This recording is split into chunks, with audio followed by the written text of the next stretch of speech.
Hello friends, I hope आप सभी अच्छे होंगे। आज की इस वीडियो में हम बात करने वाले हैं हिमाचल प्रदेश के इतिहास के बारे में। मोस्टली एचपी के जितने भी एग्ज़ाम्स होते हैं उसमें एचपी हिस्ट्री ज़रूर पूछी जाती है। तो आज के इस वीडियो में हम हिमाचल प्रदेश के ऐतिहासिक स्रोतों के बारे में बात करने वाले हैं। वीडियो को शुरू करने से पहले अगर आपने इंस्टाग्राम पे हमें फॉलो नहीं किया है तो हमें फॉलो कर लें। PDF आपको इंस्टाग्राम पे मिल जाएगी। इंस्टाग्राम का लिंक आपको डिस्क्रिप्शन में मिल जाएगा। तो चलिए इस वीडियो को शुरू करते हैं। हिमाचल प्रदेश के इतिहास को प्राचीन काल के सिक्का शिलालेखों, साहित्य भवन, यात्रा वृत्तांत और विश्ववलियों के अध्ययन के द्वारा जानकारी प्राप्त कर सकते हैं, जिसका विवरण निम्नलिखित है। तो अब ये कुछ स्रोत हैं जिसके द्वारा हमें हिमाचल प्रदेश की हिस्ट्री के बारे में, हिमाचल प्रदेश के प्राचीन काल के बारे में पता चलता है। तो आइए सबसे पहले डिस्कस कर लेते हैं साहित्य पुराण के बारे में। तो साहित्य पुराण कौन कौन से हैं? तो विष्णु पुराण, मार्कंडेय पुराण, स्कंद पुराण में इस क्षेत्र के निवासियों का उल्लेख मिलता है। रामायण, महाभारत और ऋग्वेद में हिमालय में निवास करने वाली जनजातियों का विवरण मिलता है। पाणिनि के अष्टाध्यायी, बृहत्संहिता, कति के रे, विशाखादत्त के मुद्रा राक्षस और कल्हण की राजतरंगिणी, जो कि क्या है, इतिहास है ये कश्मीर का। इन सभी किताबों में हमें हिमाचल के क्षेत्रों का वर्णन मिलता है। उसके बाद रखेफ और तारीख़े फरिश्ता में नागरकोट किले पर फिरोज शाह तुगलक के हमले का प्रमाण मिलता है। एगीतों में जहांगीर के कांगड़ा आक्रमण तथा तुजू के तैमूर से तैमूर लंग के शिवालिक पर आक्रमण की जानकारी प्राप्त होती है। अब हम नेक्स्ट देख लेते हैं। नेक्स्ट है हमारे पास सिक्के। तो हिमाचल प्रदेश में सिक्कों को, ये सिक्कों को नहीं है, ये सिक्कों की होगा यहाँ पे।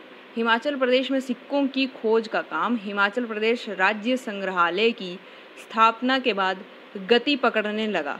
भूरी सिंह म्यूजियम और राज्य संग्रहालय शिमला में त्रिगर्त, औदुंबा, फुलुंटा और कुनिंद राजवंशों के सिक्के रखे गए थे। तो ये 4 राजवंश आप ध्यान में रख लेंगे, किन किन के सिक्के रखे गए थे। त्रिगर्त, औदुंबर, फुलुंटा और कुनिंद राजवंशों के सिक्के रखे गए हैं। उसके बाद शिमला राज्य संग्रहालय में रखे 12 सिक्के अर्कों से प्राप्त हुए हैं। ये कुछ मेन पॉइंट्स हैं जो आपको ध्यान में रखने हैं, यहाँ से क्वेश्चन आ जाते हैं। अपोलोडोट्स के 21 सिक्के हमीरपुर के टपामेवा गांव से प्राप्त हुए हैं। चंबा में सवौड़ी और सलोर में इंडो ग्रीक के कुछ सिक्के प्राप्त हुए हैं। तो चंबा में सवौड़ी और सलोर, ये दोनों जगह से इंडो ग्रीक के कुछ सिक्के जो है वो प्राप्त हुए हैं। उसके बाद कुल्लू का सबसे पुराना सिक्का 1ली सदी में राजव्यास द्वारा चलाया गया था। तो ये आप ध्यान में रख लेंगे, बहुत ही इंपॉर्टेंट क्वेश्चन है। कुल्लू का सबसे पुराना सिक्का 1ली सदी में राजव्यास द्वारा चलाया गया था। उसके बाद भूरी सिंह म्यूजियम चंबा में चंबा से प्राप्त 36 अभिलेखों को रखा गया है, जो कि शारदा और टांकरी लिपियों में लिखे हुए हैं। तो ये 2 लिपियां आप ध्यान में रख लेंगे, शारदा और टांकरी लिपि में वो 36 अभिलेख लिखे गए हैं। कुल्लू में शतार अभिलेख से गुप्त काल की जानकारी प्राप्त होती है। नेक्स्ट देख लेते हैं। टोंस और यमुना नदी के संगम पर स्थित जोनसार बावर क्षेत्र में अशोक का शिलालेख है।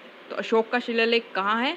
जोनसार बावर क्षेत्र में, जो कि कौन 2 नदियों के संगम पे है? टोंस और यमुना नदी के संगम पे है। उसके बाद निर्मंड में 7वीं शताब्दी का महासात समुद्रसेन का ताम्रपत्र है। तो ये कुछ मेन पॉइंट्स हैं, इनको आप ध्यान में रख लेंगे। अब नेक्स्ट चलते हैं भवन। तो भवन कौन कौन से हैं जो हिमाचल प्रदेश में? तो ये कांगड़ा किला है, भरमौर मंदिर सिरमौर ताल के, भंगवाने कामनगर, तावा और की के बौद्ध विहार के भवनों से भी प्राचीन हिमाचल के इतिहास की जानकारी हमें प्राप्त होती है। तो इसमें से कुछ भवन तो कुछ लोगों ने घूम भी रखे होंगे, तो ये मोस्टली सभी को पता ही होगा। नेक्स्ट चलते हैं, वंशावलियाँ। तो वंशावलियों की तरफ सर्वप्रथम मूरक्राफ्ट ने काम किया था और कांगड़ा के राजाओं की वंशावलियाँ खोजने में सहायता की थी। तो ये आप ध्यान में रख लेंगे कि सबसे प्रथम काम किसने किया था, तो मूरक्राफ्ट ने किया था।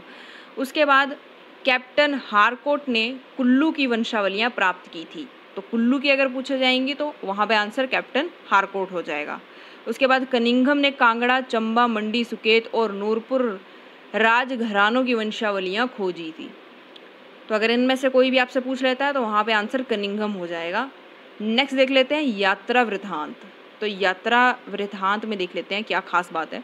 हिमाचल प्रदेश का सबसे पुरातनतम विवरण टॉलेमी ने किया था। तो सबसे पुराना विवरण, सबसे पहले और सबसे पुराना विवरण टॉलेमी ने किया था, जिसमें उन्होंने कुलिंदों का वर्णन किया था। तो ये आप ध्यान में रखेंगे।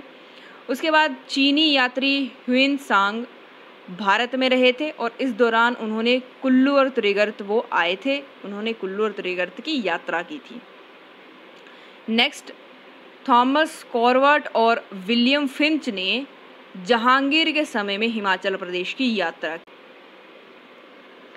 तो अब नेक्स्ट देख लेते हैं। फॉस्टर ने 1783, विलियम मूरक्राफ्ट ने 1820, 1822 तक, मेजर आर्चर ने 1829 के जो यात्रा वृत्तांतों में हिमाचल के बारे में लिखा है। मतलब इन तीनों ने अलग अलग टाइम पे हिमाचल के बारे में लिखा है।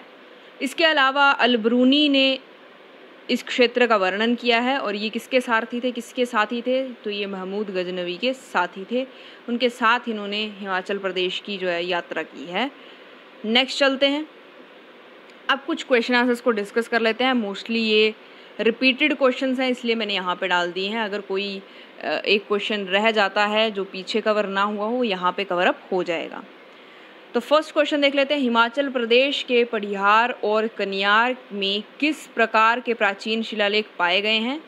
तो ये थे पत्थर शिलालेख पाए गए हैं और ये क्वेश्चन HCS मेंस में आ चुका है, इसलिए काफ़ी इंपॉर्टेंट हो जाता है, आप ध्यान में रखेंगे। उसके बाद औदुंबरों के सिक्कों पर किसके चित्र अंकित मिले? तो त्रिशूल और बैल के चित्र अंकित वहाँ पे मिले थे। ये क्वेश्चन PGT हिस्ट्री में आ चुका है, इसलिए काफ़ी इंपॉर्टेंट हो जाता है। उसके बाद तावो गांव से वर्षों पुरानी मम्मी किस वर्ष प्राप्त हुई थी? तो 1967 में प्राप्त हुई थी। अब ये तावो गांव कहाँ है? तो लाहौल स्पीति में पड़ता है। ये जो स्पीति नदी है उसके बिल्कुल किनारे पर पड़ता है ये छोटा सा टाउन, और यहाँ पे तावो मोनेस्ट्री भी है। तो ये काफ़ी इंपॉर्टेंट है, इसलिए याद रखेंगे आप सब। उसके बाद किसने कांगड़ा, नूरपुर, मंडी, सुकेत, चंबा और रजौरी के राजाओं की वंशावलियाँ प्रकाशित की? तो यहाँ पे आंसर हमने पीछे पढ़ लिया है, अलेक्जेंडर कनिंघम आ जाएगा। नेक्स्ट देखते हैं, पहाड़ी राज्यों की वंशावली की तरफ सबसे पहले ध्यान आकर्षित करने वाले विद्वान थे? तो विलियम मूरक्राफ्ट थे, हमने ये पढ़ लिया है। तो आज के लिए सिर्फ इतना ही। आई होप आपको समझ आया होगा। तो ऐतिहासिक स्रोत हम लोग कर चुके हैं, अब हम वेट करेंगे हमारी नेक्स्ट वीडियो का। तब तक के लिए आप सभी घर पे रहें, सेफ़ रहें, पढ़ाई करते रहें, क्योंकि एग्ज़ाम, कोई भी एग्ज़ाम है वो आ सकता है, मे बी आपको तैयारी करने का टाइम ना मिले। इसलिए आप वीडियोस देखते रहें, लाइक करते रहें, सब्सक्राइब कर लें, शेयर कर दें। Thanks for watching.